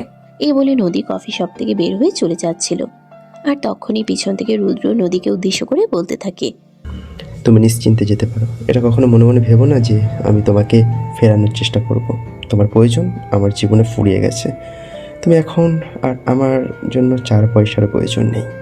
কথাগুলো নদীর কলিজায় একদম সূচের মতো করে বিচ্ছিল। সে ভাবতেই পারছিল না রুদ্র কখনো তাকে এইভাবে কথাগুলো বলতে পারে। যে মানুষটাকে সে অন্ধের মতো বিশ্বাস করেছিল, পাগলের মতো ভালোবেসেছিল, নিজের সমস্ত কিছু তাকে উজাড় করে দিয়েছিল, সে কখনো এমন করবে এমনটা নদী কোনোদিন কল্পনাতেও ভাবেনি। আর আমাদের সঙ্গে তো সবসময় এটাই হয়ে থাকে, যেটা আমরা কখনো চিন্তাও করি না।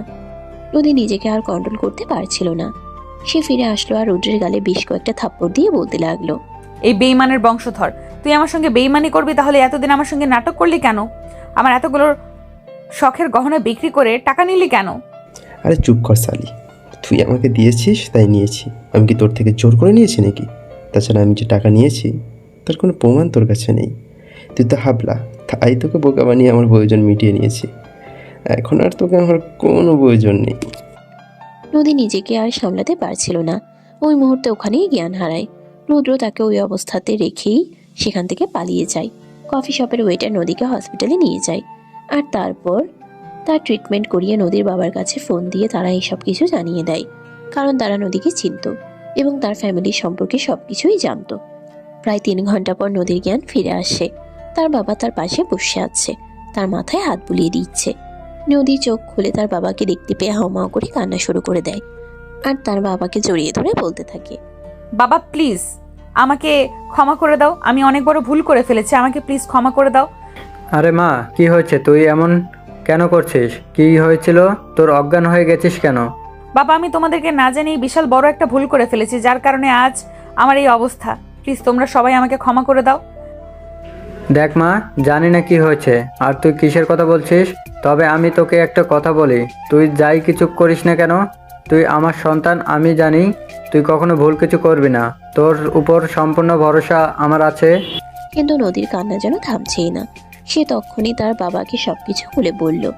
সমস্ত কথা শুনে তার বাবা একটা দীর্ঘশ্বাস ফেলল। তিনি কখনো ভাবতেও পারেননি তার মেয়ে এরকম বোকামি একটা কাজ করতে পারে, কিন্তু তারপরেও বাচ্চা মানুষ এরকম করে ফেলেছে। এখন তো আর তাকে কিছু করা যাবে না, তাই তিনি নদীকে বলতে লাগলেন, দেখ মা, যা হওয়ার তা হয়ে গেছে। সেই সব কিছু নিয়ে চিন্তা করে আর কোনো লাভ নেই। তুই সুস্থ হ। আমার টাকা পয়সার আলহামদুলিল্লাহ কোনো কমতি নেই। আল্লাহ আমাকে আরও দিবেন, চিন্তা করিস না। এই বলে তিনি নিজের মেয়েকে সান্ত্বনা দিতে থাকেন। এই মুহূর্তে সান্ত্বনা দেওয়া ছাড়া তো আর কিছুই করার নেই। যা হওয়ার তা হয়ে গেছে। নদী তার বয়ফ্রেন্ডকে টাকা দিয়েছে, তার কোনো প্রমাণও তার কাছে নেই যাতে তারা লিগ্যাল কোনো অ্যাকশন নিতে পারে। তাই নদীর বাবা এইসব বিষয় নিয়ে নদীকে আর কোনো চিন্তা ভাবনা করতে না করেন, কারণ এখন এই অসুস্থ শরীর নিয়ে চিন্তা ভাবনা করলে সেসব কিছু শরীরের জন্য ক্ষতিকর হবে। সেদিন রাতের বেলা নদীকে বাসায় নিয়ে আসা হয়। নদী একা একা বিছানায় শুয়ে বাড়ির দিকে তাকিয়ে আছে, মনে মনে কিছু একটা চিন্তা করছে। আয়ান রুমে আসে পড়তে বসার জন্য। নদীকে এভাবে মন খারাপ করে বসে থাকতে দেখে আয়ান নদীকে বলতে থাকে, এই আপু কি হয়েছে তোমার? এভাবে মন খারাপ করে শুয়ে আছো কেন? বড় আব্বু বলল তো সব ঠিক হয়ে যাবে। বড় আব্বু তো বলল সব ঠিক হয়ে যাবে, তারপরও কেন টেনশন করছো তুমি? এই প্রথমবার নদী আয়ানের সঙ্গে একটু ভালোভাবে কথা বলে। সে আয়ানকে নিজের কাছে ডেকে নিল আর তারপর তার পাশে বসতে বলল। তারপরেই সে আয়ানকে বলতে লাগলো, দেখ, বিশ্বাস কর, আমি কখনো এমনটা ভাবিনি আমার সঙ্গে এমন হবে। একজন মানুষকে নিজের জীবনের চাইতেও বেশি ভালোবাসলাম, নিজের চাইতে অনেক বেশি বিশ্বাস করলাম, আর সেই মানুষটা আমাকে এভাবে ঠকালো। দেখো, যা হওয়ার তা হয়ে গেছে, সেসব কিছু নিয়ে চিন্তা করে লাভ নেই। এখন তুমি নিজে সুস্থ হয়ে ওঠো, দেখবে তোমার কাছে আরো ভালো কেউ আসবে। আমি কেন এরকমটা করতে গেলাম? আমি এতটা বোকা কিভাবে হয়ে গেলাম? এতগুলো গহনা বিক্রি করে 24 লাখ টাকা দিলাম। আরে আপু, বললাম তো এসব চিন্তা বাদ দাও। বড় আব্বু তো তোমাকে বলেছে গহনা বানিয়ে দেবে, তাহলে তুমি কেন এসব কিছু নিয়ে চিন্তা করছো? এসব নিয়ে চিন্তা করে নিজের শরীর আর খারাপ করো না। এখন ঘুমিয়ে পড়ো দেখি। এই বলে আয়ান নদীর পাশে বসে তার মাথায় হাত বুলিয়ে দিতে লাগলো। এভাবে নদী কখন যে ঘুমিয়ে গেল সেটা টের পেল না। নদী ঘুমিয়ে যাওয়ার পর আয়ান প্রতিদিনের মতো সোফায় গিয়ে ঘুমিয়ে পড়ল। মাঝরাতে হঠাৎ করে নদী ঘুম ভেঙে দেখতে পেল আয়ান তার পাশ থেকে উঠে গেছে। নদীর ভালো লাগছিল না, আয়ানের কাছে চলে গেল। আয়ান সোফায় ঘুমিয়েছিল, চিত হয়ে শুয়েছিল। নদী এক মুহূর্ত কোনো কিছু চিন্তা না করেই তার বুকের উপরে শুয়ে পড়ল আর তাকে জড়িয়ে ধরে ঘুমিয়ে পড়ল। শেষ রাতের দিকে যখন সে অনুভব করতে পারল ভারী কিছু একটা তার বুকের উপরে শুয়ে আছে আর তার গরম নিঃশ্বাস তার মুখে লাগছে, আয়ান চিৎকার দিতে যাবে, তখনই সে চোখ খুলে দেখতে পেল কেউ একজন তার বুকের উপরে শুয়ে আছে, কিন্তু চুল দিয়ে পুরোর মুখ ঢেকে আছে, তাই চেহারাটা বোঝা যাচ্ছে না। আয়ান নিজের হাত দিয়ে চুলগুলো সরিয়ে দিল আর দেখতে পেল নদী তার বুকের উপর শুয়ে আছে, কিন্তু চুল দিয়ে পুরো মুখ ঢেকে আছে, তাই চেহারাটা বোঝা যাচ্ছে না। আয়ান নিজের হাত দিয়ে চুলগুলো সরিয়ে দিল আর দেখতে পেল নদী তার বুকের উপর শুয়ে আছে। সে ভীষণ রকম অবাক হয় আর নদীকে ঘুম থেকে জাগিয়ে তোলার চেষ্টা করে। এই আপু, আপু কি হলো? তুমি এখানে এসেছো কেন? তুমি না বিছানায় ঘুমিয়েছিলে? এই কথা বলিস না, আমার ঘুম পাচ্ছে, আমাকে ঘুমাতে দে। আমার যেখানে ঘুমাতে শান্তি লাগছে সেখানেই ঘুমাচ্ছি, বিছানায় শুয়ে আমি আরাম পাচ্ছিলাম না। আরে আপু, এগুলো তুমি কি বলছো? এত বড় মেয়ে হয়ে আমার বুকের উপর শুয়ে আছে, তোমার লজ্জা করছে না? উফ, চুপ করবি তুই? বললাম তো বিছানায় শুয়ে আমি শান্তি পাচ্ছিলাম না, এখানে আমার শান্তি লাগছে তাই এখানে ঘুমিয়ে পড়েছি। চুপচাপ আমাকে ঘুমাতে দে, কোনো কথা বলিস না, নড়াচড়া করিস না। এই বলে নদী আয়ানকে আর কোনো কথা বলার সুযোগ না দিয়ে তার বুকের উপর আবারও তাকে শক্ত করে জড়িয়ে ধরে ঘুমিয়ে পড়ল। অনিচ্ছা সত্ত্বেও আর নদীকে কোনো কিছুই বলতে পারল না, কারণ সে খুব ভালো করে জানে এমনিতেই নদীর মানসিক অবস্থা খুব একটা ভালো নেই, আর এখন যদি সে নদীকে কিছু বলে তাহলে নদী রেগে যেতে পারে। তার চাইতে বরঞ্চ এটাই ভালো হয় সে চুপচাপ থাকলো, কারণ আর যাই কিছু হোক না কেন নদীকে এখন কোনোভাবেই রাগানো যাবে না। তাই আয়ান আর কোনো কথা বলল না, নদীকে সেভাবেই শুয়ে থাকতে দিল আর সেও চুপচাপ শুয়ে রইল। নদীর ঘুম ভাঙল সকাল 11টায়। ভার্সিটির টাইম অলরেডি পার হয়ে গেছে, আজ আর আয়ানের ভার্সিটি যাওয়া হলো না। নদীর ঘুম ভাঙার পর নদী আয়ানের বুকের উপর থেকে নেমে গেল। আয়ানও তখন কোনো কথা না বলেই তাড়াহুড়ো করে ফ্রেশ হয়ে নিচে গেল নাস্তার টেবিলে। নদীর আম্মু তখন ড্রয়িং রুমে বসেছিল। আয়ানকে দেখা মাত্রই তিনি বলতে লাগলেন, কিরে, কি ব্যাপার, এত দেরি হলো কেন ঘুম থেকে উঠতে? আপনাদেরকে তো আগেই বলে দিয়েছি আয়ান একটু হ্যাবলা টাইপের, তাই নদীর আম্মু এই কথা জিজ্ঞেস করার সঙ্গে সঙ্গে আয়ান নদীর আম্মুকে বলতে লাগলো, বড় আম্মু, আসলে আপু আমার বুকের উপর শুয়েছিল, তাকে অনেকবার ডেকেছিলাম আমার বুকের উপর থেকে নেমে যাওয়ার জন্য আর আমাকে ঘুম থেকে উঠে আসতে দেওয়ার জন্য, কিন্তু আপু আমাকে সেটা করতে দেয়নি, তাই লেট হয়ে গেছে। আয়ানের এমন কথা শুনে জিভে কামড় দিলেন নদীর আম্মু। কিছুই বুঝতে পারছেন না, সবকিছু ওনার মাথার উপর দিয়ে যাচ্ছে, কিন্তু তারপরও তিনি আয়ানকে কোনো কথা না বলে তার নাস্তা বানিয়ে দিলেন। আয়ান নাস্তা খেয়ে আবারও রুমে চলে গেল। কিছুক্ষণের মধ্যেই ফ্রেশ হয়ে নদী নিচে আসে, তার আম্মুকে নাস্তা বানিয়ে দিতে বলে। তার আম্মু কোনো কথা না বলেই নদীকে নাস্তা বানিয়ে দিল। নদী নাস্তা খেতে শুরু করলো। তখনই হঠাৎ করে নদীর আম্মু নদীকে বলতে লাগলো, কিরে, রাতে তুই কোথায় ঘুমিয়েছিলি? আয়ান সব কি বলছিল? যা শুনেছো তাই। বিছানায় শুয়ে আমি কোনোভাবেই শান্তিমতো ঘুমাতে পারছিলাম না, প্রচন্ড মাথা ধরেছিল, তাই আয়নের বুকে শুয়ে ঘুমিয়ে পড়েছিলাম। মেয়ের কথায় ভীষণ রকম চমকে যান নদীর আম্মু। মেয়েকে কি বলবেন কিছুই বুঝতে পারছেন না। কিন্তু তারপরেও তিনি মেয়েকে বলতে লাগলেন, আরে তোর কি মাথা খারাপ হয়ে গেছে নাকি রে? পাগলের মতো কর্মকাণ্ড করে বেড়াচ্ছিস। আয়ান তো ছোট ভাই হয়, তুই কিভাবে তার বুকে মাথা রেখে ঘুমাতে পারিস? হ্যাঁ তো কি হয়েছে দেখো, একদম আমার সঙ্গে ফালতু কথা বলো না। আমার এসব কিছু একদম ভালো লাগছে না। আমাকে একটু দয়া করে আমার মতো থাকতে দাও তো। এই বলে নদী তার আম্মুকে আর কোনো কথা বলার সুযোগ না দিয়ে নাস্তা খেয়ে তারপর রুমে চলে গেল। বেশ কিছুক্ষণ রুমে বসে থেকে তারপরেই বাসা থেকে বের হয়ে যায় তার বান্ধবীদের সঙ্গে দেখা করতে। সারা বিকেল বান্ধবীদের সঙ্গে সময় কাটালো, যদিও এতে তার ফ্যামিলির মানুষের কোনো সমস্যা নেই। তারা সবসময় চায় নদী ভালো থাকুক। সারা বিকেল বান্ধবীদের সঙ্গে সময় কাটালো, যদিও এতে তার ফ্যামিলির মানুষের কোনো সমস্যা নেই। তারা সবসময় চায় নদী ভালো থাকুক, সেটা যেভাবেই হোক। সন্ধ্যার দিকে বাসায় ফিরে আসে, তখন রুমে বসে নিজের পড়া কমপ্লিট করছিল আয়ান। নদী তার পাশে একটা চেয়ার টেনে বসে আর বলতে থাকে, কিরে, তোর পড়াশোনা কেমন চলছে? কোনো হেল্প লাগবে কি? না আপু, আমার সেরকম কোনো হেল্প লাগবে না। আমার তো টিউশন টিচার আছে, উনি আমাকে সব কিছু বুঝিয়ে দেন আর আমি ওনার কাছ থেকেই সব কিছু বুঝে নিতে পারি। আচ্ছা ঠিক আছে, কোনো সমস্যা নেই। যদি কখনো তোর পড়াশোনা নিয়ে সেরকম কোনো প্রবলেম হয় তাহলে আমায় বলিস, আমি তোকে সাহায্য করব। আচ্ছা আপু, ঠিক আছে, কোনো সমস্যা নেই। আমি ঝামেলায় পড়লে তোমাকে অবশ্যই জানাবো। এই বলে আয়ান পড়াশোনায় মনোযোগ দিল। নদী তার দিকে হা করে তাকিয়ে আছে, কোনো কথা বলছে না, একদম মনোযোগ দিয়ে দেখছে আয়ানকে। আয়ানের সেদিকে কোনো খেয়াল নেই, সে নিজের মতো করেই পড়াশোনা চালিয়ে যাচ্ছে। বেশ কিছুক্ষণ পর আয়ান হঠাৎ করে নদীর দিকে তাকায়, দেখতে পায় নদী অপলক দৃষ্টিতে তার দিকে তাকিয়ে আছে। আয়ান কিছুটা ইতস্তত বোধ করে আর নদীকে বলতে থাকে, কি ব্যাপার আপু, কি হয়েছে তোমার? তুমি এভাবে হা করে আমার দিকে তাকিয়ে আছো কেন? তোকে দেখছি সত্যি এতদিন তোর দিকে আমি ভালোভাবে তাকাইনি। তুই তো দেখতে মাশাআল্লাহ অনেক কিউট আছিস। আয়ান কিছুটা লজ্জা পেয়ে গেল। লজ্জা মিশ্রিত কণ্ঠে সে নদীকে বলতে লাগলো, আরে আপু, এসব তুমি কি বলছো? তোমার মাথা খারাপ হয়ে গেছে নাকি? আরে না, আমার মাথা কেন খারাপ হতে যাবে? আমার মাথা সম্পূর্ণই ঠিক আছে এবং যা বলছি আমি সুস্থ মস্তিষ্কেই বলছি। আপু তুমি এখন এখান থেকে যাও, আমি পড়তে বসেছি। আমার পড়া কমপ্লিট করতে দাও, তা না হলে আবার স্যারের হাতে মাইর খেতে হবে। আমি বললাম তো স্যারের হাতে তোকে কোনো মায়ের খেতে হবে না, তারপরও আমি কমপ্লিট করে দিব, কোনো প্রবলেম নেই। বস না, একটু আমার সঙ্গে গল্প কর। নদী নেশার্ত চোখে তাকায় আয়ানের দিকে। আয়ান কোনো কথা বলে না, চুপচাপ বসে আছে। তখনই নদী চেয়ার থেকে উঠে এসে আয়ানের কাঁধে হাত রাখে আর বলতে থাকে, আচ্ছা আমি বুঝতে পারছি না তোর মাঝে কি এমন আছে, তোর দিকে আমার কেমন যেন একটা ফিলিংস কাজ করে। নদীর এমন কথায় আয়ান উঠে দাঁড়ায় আর একটু সরে যাওয়ার চেষ্টা করে, কিন্তু নদী তাকে সরে যেতে দেয় না, আরো কাছে টেনে নেয় আর বলতে থাকে, দেখ আমি সত্যি বলছি, এতদিন আমি তোর দিকে ভালোভাবে তাকাইনি, তাই হয়তো আমি কোনো কিছু বুঝতে পারিনি। কিন্তু আজ এই 2-3 দিন ধরে যখন থেকে তোর দিকে আমি তাকাচ্ছি, কেন জানি বারবার তোর প্রতি আমার অন্যরকম একটা ফিলিংস কাজ করছে। কেন বলতো? আমি কিছু জানি না, প্লিজ আপু তুমি আমাকে ছেড়ে দাও, এখান থেকে যেতে দাও। এই বলে আয়ান নিজেকে নদীর হাত থেকে ছাড়ানোর চেষ্টা করে, নিজেকে বাঁচিয়ে নেওয়ার চেষ্টা করে। কিন্তু আয়ান যতই নড়াচড়া করে, নদী ততই তাকে আরো নিজের কাছে টেনে নেয়। এক পর্যায়ে নদী আয়ানকে নিজের এতটাই কাছে টেনে নেয় যে আয়ান নদীর হার্টবিট শুনতে পাচ্ছিল।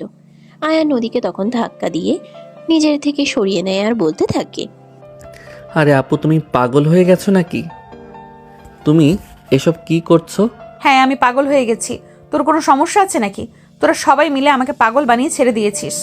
তোকে কে বলেছে এত কিউট হতে? তোর কিউটনেস আমাকে তোর দিকে বারবার আকর্ষণ করে, আমি কি করব বল? গেস্ট রুমে রিপেয়ারিংয়ের কাজ হয়ে গেছে। আমি হয়তো কালকের মধ্যে গেস্ট রুমে চলে যাব, তাহলে আর তোমার সামনে আমাকে তেমন একটা পড়তে হবে না। কিন্তু ভুলে যাস না, তারপরেও কিন্তু তোকে এই বাড়িতেই থাকতে হবে আর আমার সামনে বারবার তোকে আসতেই হবে। চাইলেও তুই নিজেকে আমার থেকে অতটাও গুটিয়ে রাখতে পারবি না যতটা তুই বলছিস। পারবো কিনা জানি না, তবে চেষ্টা তো করতে পারি। এই বলে আয়ান রুম থেকে বের হয়ে ছাদে চলে গেল। নদী বেশ কিছুক্ষণ রুমে বসে রইল, তার কোনো কিছুই ভালো লাগছিল না, তাই বাধ্য হয়ে সে নিজেও ছাদে চলে আসলো। আয়ান ছাদের এক পাশে দাঁড়িয়ে আকাশের চাঁদ দেখছিল।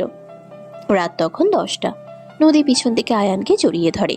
হঠাৎ করে এভাবে কারো জড়িয়ে ধরায় ভীষণ রকম চমকে যায় আয়ান। সে চিৎকার দিয়ে উঠছিল, তখনই নদী তার মুখ চেপে ধরে আর বলতে থাকে, ওই হারামজাদা, কোনটা মানুষের স্পর্শ আর কোনটা ভূত প্রেতের স্পর্শ সেটা বুঝতে পারিস না? আরে আপু তুমি এখানে?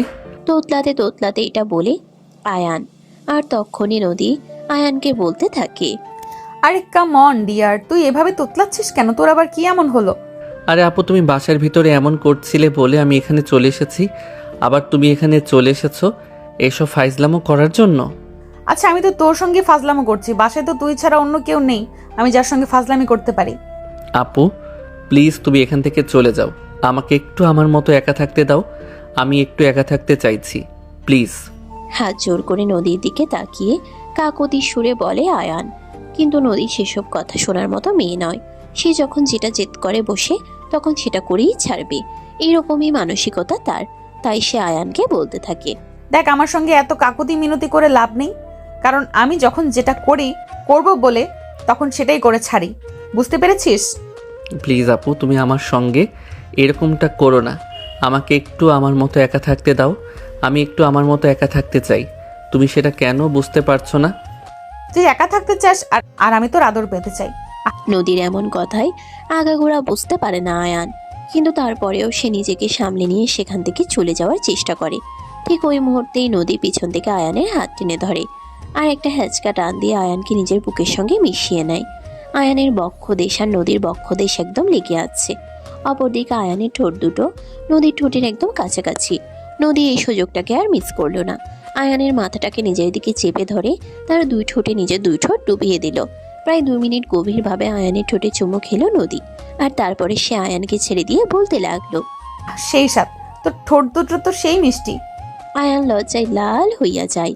নদী এরকম কিছু একটা করবে সেটা কখনো কল্পনাতেও চিন্তা করেনি। সে মাথা নিচু করে দাঁড়িয়ে আছে, কোনো কথা বলছে না। তখনই নদী আবারও তাকে বলতে লাগলো, কিরে, কি হলো? তুই আমার সঙ্গে কথা বলছিস না কেন? আমি তোকে কিছু জিজ্ঞেস করছি, রেসপন্স করছিস না কেন? আপু তুমি এসব কি শুরু করেছো? কি শুরু করেছি মানে কি করছি তুই দেখতে পাচ্ছিস না? তুমি এভাবে আমার ঠোঁটে চুমু খেলে কেন? তোর এই মিষ্টি ঠোঁটের স্বাদ নিতে ইচ্ছে হয়েছিল, সেই জন্য দিলাম। সত্যি বলছি, তোর ঠোঁটগুলো কিন্তু সেই মিষ্টি। কোনো সিগারেট খাসটি তাই না? সিগারেট কেন খেতে যাব? সিগারেট গন্ধ লাগে, আমি এসব কিছু সহ্য করতে পারি না। একদম ঠিক কাজ করেছিস তুই। সিগারেটের গন্ধ আমার একদমই সহ্য হয় না। ঠোঁটগুলো যত্ন করে আমার জন্য রেখে দিয়েছিস তাই না? তার জন্য তোকে অসংখ্য ধন্যবাদ। আরে আপু তুমি কি সত্যি সত্যি পাগল হয়ে গেছো নাকি? আমি তো কিছুই বুঝতে পারছি না, কী সব পাগলের মতো কথাবার্তা বলছো। আমার ঠোঁট আমি তোমার জন্য কেন রাখতে যাব? সব ছেলেরা তো তাদের ভালোবাসা তার বউয়ের জন্য জমিয়ে রাখে, আর আমিও তো তোর বউ হব। তুই তো আমার জন্য এসব কিছু রাখতেই পারিস তাই না? আপু তুমি সত্যি পাগল হয়ে গেছো, তুমি আমার বোন হও, তুমি আমার বউ হতে যাবে কেন? এই বলে আয়ান নদীর হাত থেকে নিজেকে ছাড়িয়ে সেখান থেকে চলে গেল।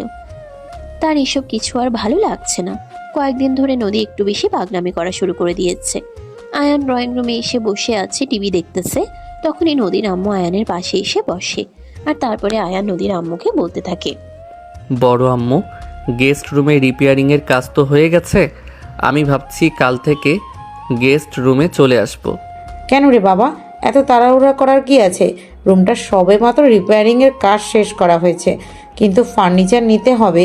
ওই রুমের জন্য পুরনো ফার্নিচারগুলো তো আর তোকে ব্যবহার করতে দিতে পারি না, তারপরেই তোকে ওই রুমে শিফট করে দেওয়া হবে। আমার এসবের কোনো প্রয়োজন হবে না, যা আছে তা দিয়ে আমি চালিয়ে নিতে পারবো। আমার জন্য একটা পয়সা খরচ করার কোনো প্রয়োজন নেই, এমনিতেই তোমরা আমার পিছনে অনেক টাকা খরচ করছো। তখনই সিঁড়ি দিয়ে নিচে নামে নদী, আর আয়ানের এসব কথা শুনতে শুনতে বলতে থাকে, তোর জন্য খরচ করব না তো কার জন্য খরচ করব? এবারের যা কিছু আছে সবকিছু তো শুধু তোরই থাকবে। তাহলে এখন যদি তোর পেছনে খরচ না করি তবে চলবে কি করে? এই বলে ড্রয়িং রুমে এসে বসে নদী। আর তখনই নদীর বাবা বাসায় চলে আসে। তার বাবা ও ফ্যামিলির সবাইকে ড্রয়িং রুমে দেখে তিনিও সেখানে বসে গেলেন। তখনই নদী তার বাবার পাশে গিয়ে বসলো, তার বাবার কাঁধে মাথা রেখে বলতে লাগলো, দেখো বাবা, আমি জানি জীবনে অনেক ভুল করেছি, কিন্তু তারপরও আমি তোমার কাছে একটা আবদার নিয়ে এসেছি। তুমি কি আমার আবদার রাখবে? আরে মা, এভাবে কেন বলছিস? তুই আমার একমাত্র মেয়ে, তুই আমাকে কেন কিছু করতে বললে আমি সেটা করব না? এমনটা কখনো হতে পারে নাকি? বল না কি হয়েছে?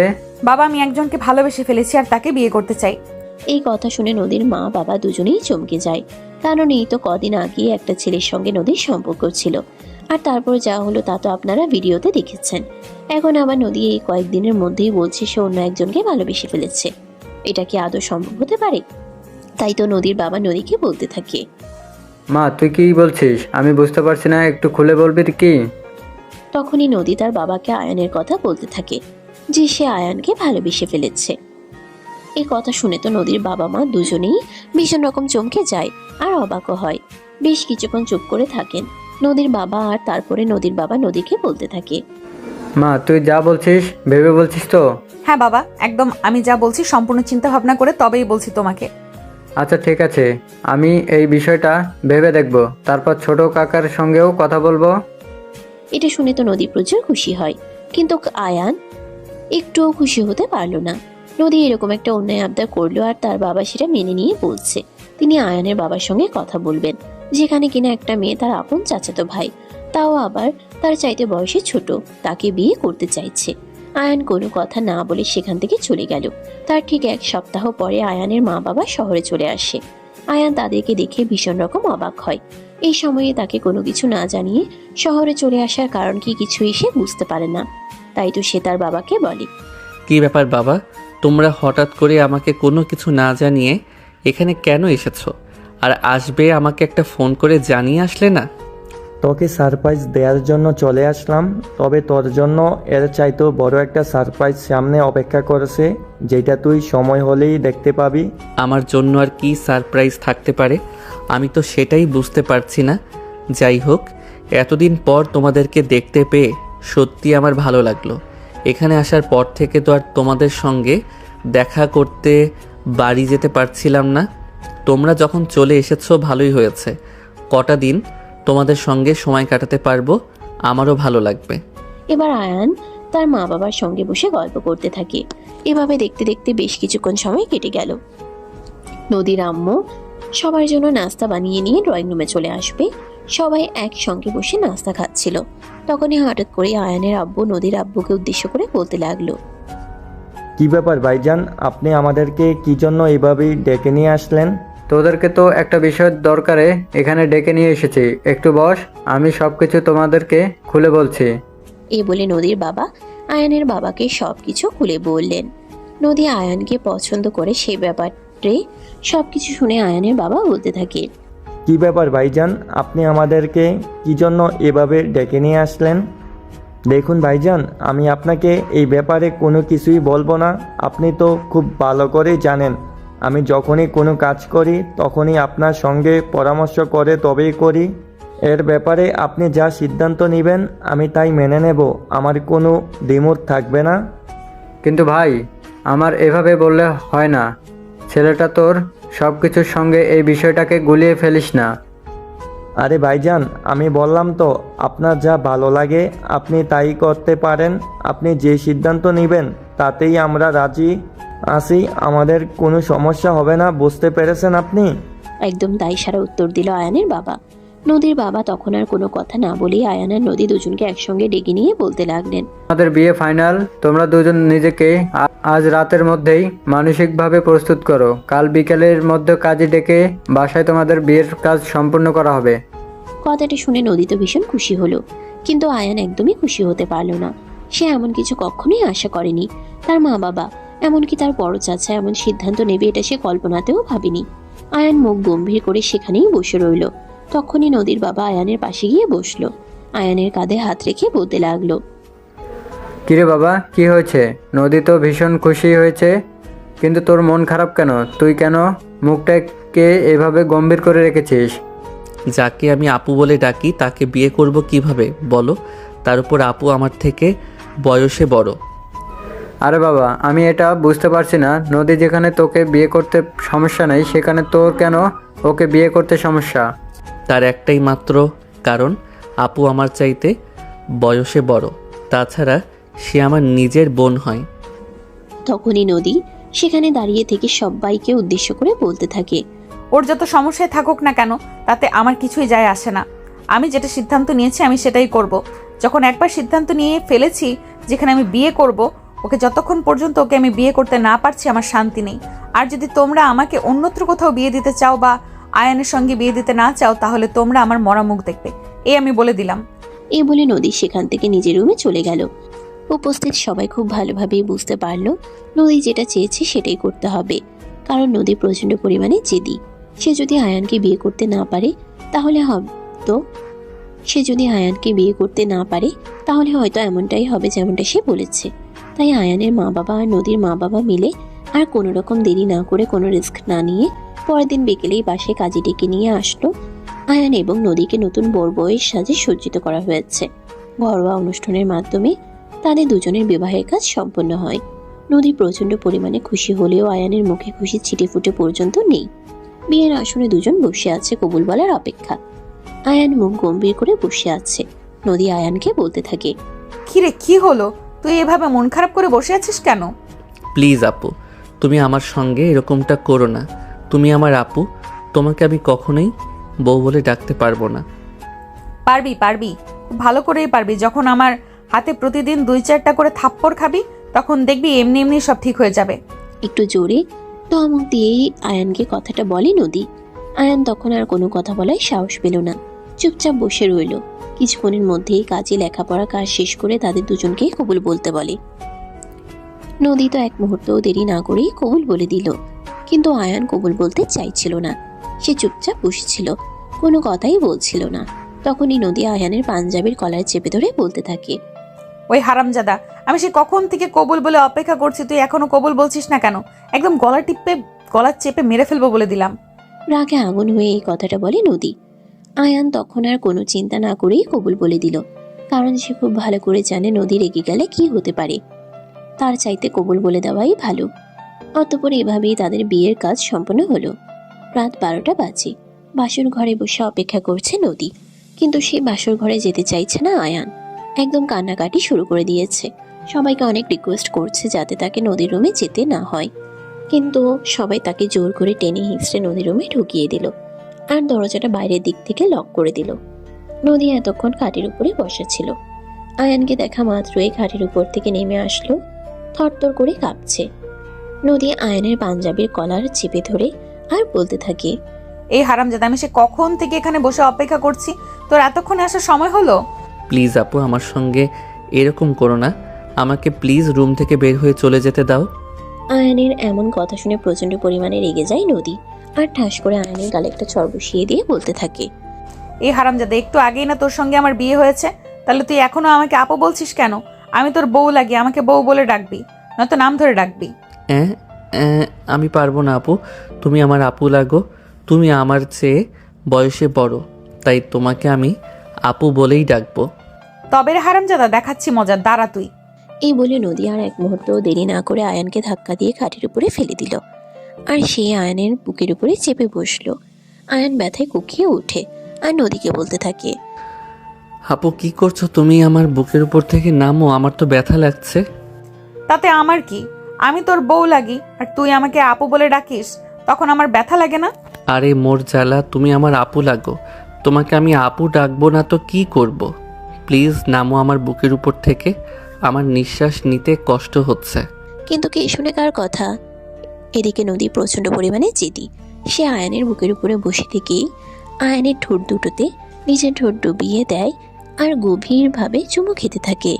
প্রায় 5 মিনিট পর সে আয়ানকে ছাড়ে আর তখনই আয়ান গলা কাটা মুরগির মতো ছটফট করতে শুরু করে।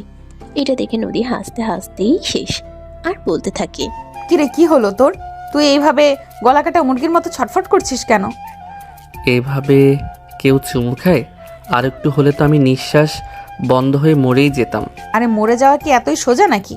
এখন তোকে চুমু খাবো, আদর খাবো, তোর হাড্ডি মাংস জ্বালিয়ে খাবো, তারপর তোর 14 গোষ্ঠীকে জ্বালিয়ে খাবো। আপু, তুমি সত্যি পাগল হয়ে গেছো? এসব কি বলছো তুমি? প্লিজ ছেড়ে দাও আমাকে আর নামো আমার বুকের উপর থেকে। কিন্তু নদী কি আর কথা শোনার মতো মেয়ে নাকি? সে তাৎক্ষণিক আবারও আয়ানের ঠোঁটে নিজের ঠোঁট ডুবিয়ে দিল আর রুমের লাইট অফ করে দিল আর আয়ানকে নিজের ভালোবাসায় ভরিয়ে দিতে লাগলো। আরে ভিউয়ার্স, আপনারা এখন এখানে কি করছেন? লোকের বাসর দেখতে হয় না, তারা লাইট অফ করে দিয়েছে আর ভালোবাসার আদান প্রদান করছে। আপনাদের দেখছি বিন্দুমাত্র লজ্জা শরম নেই। চলুন চলুন, এবার এখান থেকেই বিদায় নিই। এভাবেই শুরু হলো তাদের দুষ্টু মিষ্টি একটা ভালোবাসার গল্প। আপনাদের কাছে কেমন লেগেছে ছোট্ট কমেন্টে জানাবেন। ভালো লাগলে লাইক কমেন্ট শেয়ার করে পাশেই থাকবেন। নিত্য নতুন ভালোবাসার গল্প পেতে আমাদের চ্যানেলটিকে সাবস্ক্রাইব করবেন। এতক্ষণ সাথে থাকার জন্য ধন্যবাদ। আল্লাহ হাফেজ।